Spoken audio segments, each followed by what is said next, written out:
dwelling, and I've identified in my report that currently there is an active animal operation on the property, and of course barns are right behind the house.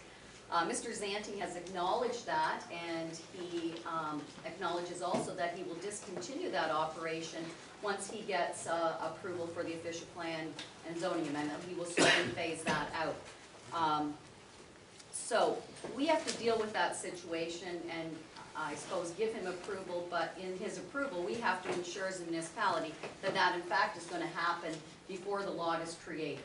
So I have recommended to council in the recommendations section that we put some conditions actually right in the official plan amendment that spells out exactly when the consent and when the lot creation can be approved, and that is after the animal operation in the existing barns and the manure storage are removed from the property. The barns can stay, that's fine, they can be used for other agricultural purposes, but they can't be used for animals. The zoning bylaw will also reflect those restrictions on that property. So I can recommend the applications be approved. They certainly meet provincial policy as long as council implements the recommendations that I've made with respect to the animal operation and the zoning on the property to prohibit a new farm dwelling on the remnant farm parcel. Okay. You're representing the application? Yes, I'm Brad Zanting, which is the owner of Brad Zanting Limited. Okay. Take the report and thank Patty for a good report. I think it's pretty straightforward and I have no concerns or issues with what she's recommended. And you okay with the timing and the animals? Yeah, the barn is empty actually today or last week or so it's not an issue. If this was approved tonight, there'll be no more livestock go back in there. Okay. Any member of the public wish to speak to this OP and zone amendment?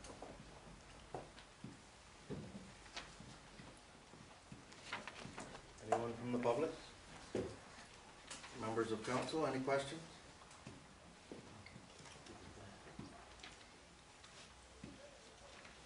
No questions from council, no questions from the public? Okay, well, thank you for coming. I ask for a motion to close the public meeting. Councillor Scott, Councillor Underwood, all in favor of that? That's closed. Do you want to deal with the application this time? Councillor Cook? The recommendations, the 4 recommendations set up by the planner for the OP 052012 submitted by Brad Zanti. Okay, second by Councillor Underwood. Questions on that? All in favor of that? That's carried. Thank you. There's a waiting period involved with this. And I will bring back the official plan amendment and the zoning bylaw amendment at the next council meeting to implement council's decision, and then we'll start into the appeal periods. Of course, the official plan amendment has to go to the county for approval, so there's a time delay there. Thank you. thank you.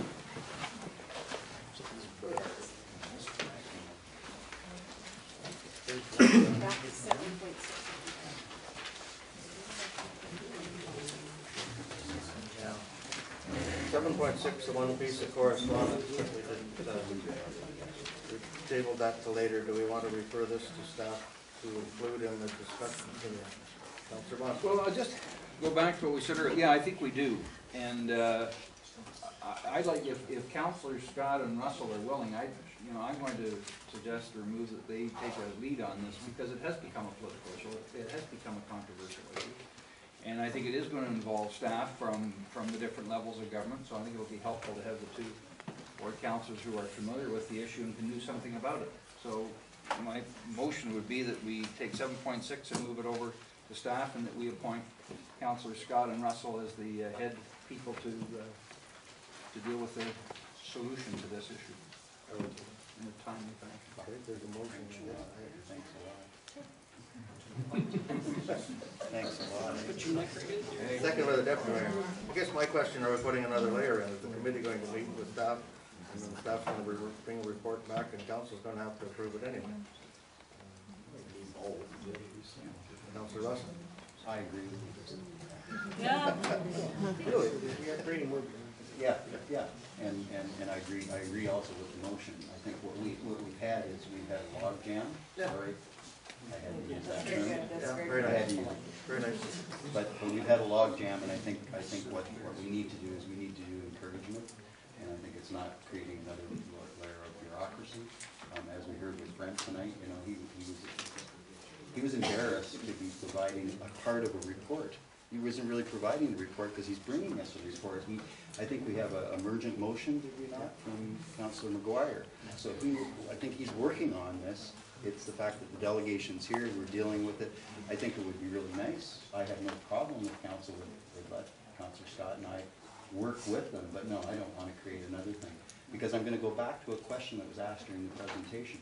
It was asked by Councillor Bonesteel, you know, how did we light fires, or what type of requirements do the ministries want with their funding? Well, back 30 years ago, it's exactly the same. We got the north side because we couldn't make a commitment to two things, right? Maintenance, right? Without it, and they weren't, M&R wasn't funding equipment 30 years ago as well. They do capital projects. So what did we do? We got from the federal small harbors and navigation part. Remember, Professor Madame Clerk? Is that correct? They gave us the north side. They gave us the north side in lieu of $3.6 million on a harbor in Port Franks. So this letter we're looking at from Windsor Park, we've done the engineering studies on it. It was proven that Windsor Park and where you live over in Richmond Park and Old Port Franks Beach, if we put basically a jetty out, what would happen with the littoral current, because we're going into a bay there, we would wipe out. By the effect of that jetty, we would wipe out. And the engineers over in London, after the Treasury Board gave us $3.6 million, said, no, you can't do it because you're going to wipe out real estate. So what did they do? They said, okay, let's do it the right way. We'll dredge it out, right, and we'll maintain it with the sand sucker. And I think the key to this issue is the fact that we have to find that way to get to yes. And the yes, sadly enough, is going to eventually mean that we have to maintain it like a road. But we have to get to that yes at a certain point. I think Brent's a long way along there, but we have to bring it in front of council and discuss it. But more important than that is, you can get into all the nuances and doorknobs you want, but more important to it is the fact that in this last year with the low water, the amount of deadheads in that river have increased exponentially. They've increased even more so since the hurricane and everything we went through.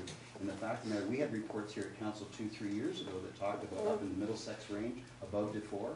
We had those things have now fallen further down the river. So it's accumulated. And so what's happening is we're not getting the scouring effect, Mr. Mayor. We're getting a sedimentation where these deadheads are.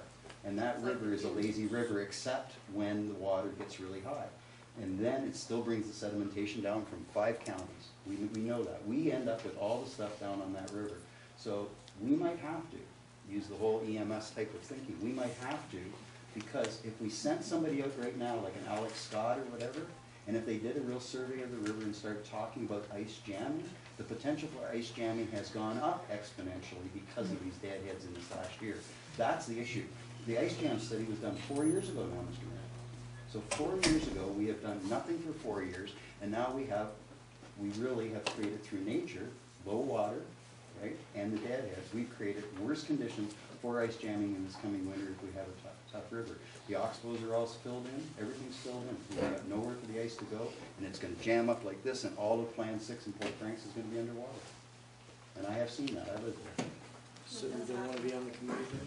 I wanted to do it, but I don't want to make a layer of bureaucracy. That's what I'm saying. I want to encourage the process. I don't know how to do The it. reason why I supported this and seconded it was, I don't actually vision it as a committee. I just see it as an assistance to the staff. So you help to actually set up meetings perhaps, or meet with the MNR, with the concerned residents, or you make some contacts with Goderich, perhaps to get them on board, or North Middlesex, and say, would you be willing to support in a financial sense, purchasing this equipment perhaps, or taking this corporate strategies to accomplish the greater picture for all of us. And I just see you working in helping to relieve the load from Brent and doing some legwork perhaps to reach the final objective.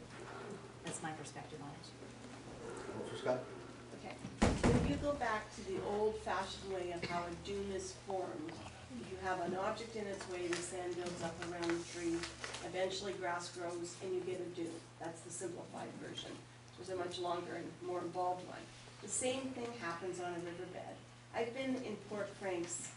I haven't lived there all this time, but I've lived in Port Franks during the summer since I was 2. So for 58 years, this river has done what it does.